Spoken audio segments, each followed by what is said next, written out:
3ನೇ ತಾರೀಕು ಕಾಟೇರ ಚಿತ್ರದ ಒಂದು ಯಶಸ್ವಿಯ ಒಂದು ಸೆಲೆಬ್ರಿಟಿ ಶೋ ಮಾಡಿದ್ದೀಜ. ಅದು ಆ ಸಂದರ್ಭದಲ್ಲಿ ಚಿತ್ರರಂಗದ ಹಿರಿಯರು ಗಣ್ಯ ವ್ಯಕ್ತಿಗಳನ್ನ ನಾವು ಕರೆಸಿದ್ವಿ. ಕರೆಸಿದಾಗ ಚಿತ್ರ ನೋಡ್ಕೊಂಡು ಹೊರಡುವಾಗ ತುಂಬಾ ಲೇಟ್ ಆಗ್ತಾ ಇತ್ತು. ನಾನೇ ರಿಕ್ವೆಸ್ಟ್ ಮಾಡಿದೆ, ಎಲ್ಲ ಹೊರಡ್ತಾ ಇದ್ದೀರಾ ಊಟ ಮಾಡ್ಕೊಂಡು ಹೋಗಿ ಅಂತ ನಾನೇ, ಯಾಕಂದ್ರೆ ತುಂಬಾ ಲೇಟ್ ಆಗಿತ್ತು ಅಂತ. ದರ್ಶನ್ ಹೊರಟ್ಬಿಟ್ಟಿದ್ರು. ಸೊ ನಾನು ಧನಂಜಯ ಅವರು, ಸತೀಶ್ ಆಗ್ಬೋದು, ಅಭಿಷೇಕ್ ಅವರೆಲ್ಲ ಇದ್ದಾಗ ನಾನು ಅವ್ರನ್ನ ರಿಕ್ವೆಸ್ಟ್ ಮಾಡಿದೆ.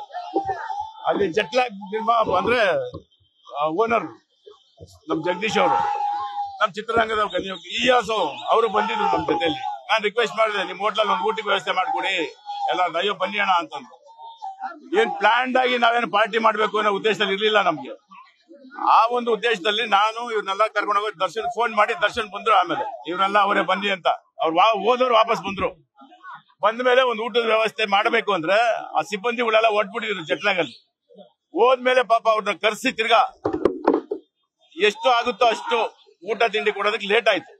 ಆ ಲೇಟ್ ಆಗಿದ್ದು ಅಷ್ಟೇ ಹೊರತು ಮಿಕ್ಕಿದ್ದು ಯಾವುದೇ ತರದ ಊಟ ಮಾಡ್ಕೊಂಡು ನಾವು ಹೊಟ್ಟಿದೀವಿ. ಒಂದು ಚಿಕ್ಕ ಗಲಾಟೆ ಗಲಭೆ ಇಲ್ಲದೆ, ಅಕ್ಕಪಕ್ಕ ಯಾರಿಗೂ ತೊಂದರೆ ಆಗದಂಗೆ, ಮತ್ತೆ ಸಾರ್ವಜನಿಕರಿಗೆ ಏನು ತೊಂದರೆ ಆಗುತ್ತಾ ಎಲ್ಲಾ ತರದ್ದು ಗಮನ ದರ್ಶನ್ ಅವ್ರು ಕೇಳಿದ್ರು. ಯಾರು ಆಗಿಲ್ಲ. ಆ ಸಂದರ್ಭದಲ್ಲಿ ನಮ್ಮನ್ನ ಯಾವ ಅಬಕಾರಿ ಅಧಿಕಾರಿಗಳಾಗ್ಬೋದು ಇಲ್ಲ ಪೊಲೀಸ್ ಅವರಾಗ್ಲಿ ಯಾರು ಬಂದು ನಮ್ಮನ್ನ ಲೇಟ್ ಆಗಿದೆ ಹೊರಡಿ ಅಂತ ಯಾರು ನಮ್ಗೆ ಹೇಳಲಿಲ್ಲ. ನಮಗೂ ಗೊತ್ತಿಲ್ಲ ಇದು. ಸೊ ಊಟ ಮಾಡ್ಕೊಂಡು ನಾವು ಹೊಟ್ಟಿದೀವಿ. ಇಷ್ಟೇ ನಡೆದಿದ್ದು.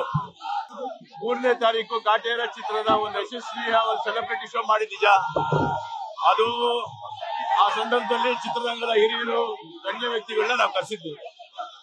ಕರೆಸಿದಾಗ ಚಿತ್ರ ನೋಡ್ಕೊಂಡು ಹೊರಡುವಾಗ ತುಂಬಾ ಲೇಟ್ ಆಗ್ತಾ ಇತ್ತು. ನಾನೇ ರಿಕ್ವೆಸ್ಟ್ ಮಾಡಿದೆ, ಎಲ್ಲ ಹೊರಡ್ತಾ ಇದ್ದೀರಾ ಊಟ ಮಾಡ್ಕೊಂಡು ಹೋಗಿ ಅಂತ ನಾನೇ, ಯಾಕಂದ್ರೆ ತುಂಬಾ ಲೇಟ್ ಆಗಿತ್ತು ಅಂತ. ದರ್ಶನ್ ಹೊರಟ್ಬಿಟ್ಟಿದ್ರು. ಸೊ ನಾನು ಧನಂಜಯ ಅವರು, ಸತೀಶ್ ಆಗ್ಬೋದು, ಅಭಿಷೇಕ್ ಅವರೆಲ್ಲ ಇದ್ದಾಗ ನಾನು ಅವ್ರನ್ನ ರಿಕ್ವೆಸ್ಟ್ ಮಾಡಿದೆ. ಅಲ್ಲಿ ಜಟ್ಲಾಗ್ ಅಂದ್ರೆ ಓನರ್ ನಮ್ ಜಗದೀಶ್ ಅವರು, ನಮ್ ಚಿತ್ರರಂಗದ ಇಯಾಸು ಅವರು ಬಂದಿದ್ರು ನಮ್ ಜೊತೆಯಲ್ಲಿ. ನಾನು ರಿಕ್ವೆಸ್ಟ್ ಮಾಡಿದೆ, ನಿಮ್ ಹೋಟ್ಲಲ್ಲಿ ಒಂದು ಊಟಕ್ಕೆ ವ್ಯವಸ್ಥೆ ಮಾಡ್ಕೊಡಿ ಎಲ್ಲ, ಅಯ್ಯೋ ಬನ್ನಿ ಅಣ್ಣ ಅಂತಂದು. ಏನ್ ಪ್ಲಾನ್ಡ್ ಆಗಿ ನಾವೇನು ಪಾರ್ಟಿ ಮಾಡ್ಬೇಕು ಅನ್ನೋ ಉದ್ದೇಶದಲ್ಲಿ ಇರ್ಲಿಲ್ಲ ನಮ್ಗೆ. ಆ ಒಂದು ಉದ್ದೇಶದಲ್ಲಿ ನಾನು ಇವ್ರನ್ನೆಲ್ಲ ಕರ್ಕೊಂಡು ಹೋಗಿ ದರ್ಶನ್ ಫೋನ್ ಮಾಡಿ, ದರ್ಶನ್ ಬಂದ್ರು. ಆಮೇಲೆ ಇವ್ರೆಲ್ಲ ಅವರೇ ಬನ್ನಿ ಅಂತ ಅವ್ರು ಹೋದವ್ರು ವಾಪಸ್ ಬಂದ್ರು. ಬಂದ ಮೇಲೆ ಒಂದು ಊಟದ ವ್ಯವಸ್ಥೆ ಮಾಡಬೇಕು ಅಂದ್ರೆ ಆ ಸಿಬ್ಬಂದಿಗಳೆಲ್ಲ ಹೊರಟ್ಬಿಟ್ಟಿದ್ರು ಜಟ್ಲಾಗಲ್ಲಿ. ಹೋದ್ಮೇಲೆ ಪಾಪ ಅವ್ರನ್ನ ಕರ್ಸಿ ತಿರ್ಗಾ ಎಷ್ಟು ಆಗುತ್ತೋ ಅಷ್ಟು ಊಟ ತಿಂಡಿ ಕೊಡೋದಕ್ಕೆ ಲೇಟ್ ಆಯ್ತು.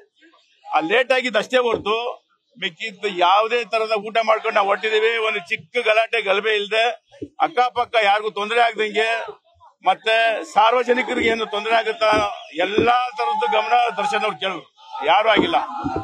ಆ ಸಂದರ್ಭದಲ್ಲಿ ನಮ್ಮನ್ನ ಯಾವ ಅಬಕಾರಿ ಅಧಿಕಾರಿಗಳಾಗ್ಬೋದು ಇಲ್ಲ ಪೊಲೀಸ್ ಅವರಾಗ್ಲಿ ಯಾರು ಬಂದು ನಮ್ಮನ್ನ ಲೇಟ್ ಆಗಿದೆ ಹೊರಡಿ ಅಂತ ಯಾರು ನಮ್ಗೆ ಹೇಳಲಿಲ್ಲ. ನಮಗೂ ಗೊತ್ತಿಲ್ಲ ಇದು. ಸೊ ಊಟ ಮಾಡ್ಕೊಂಡು ನಾವು ಹೊಟ್ಟಿದೀವಿ.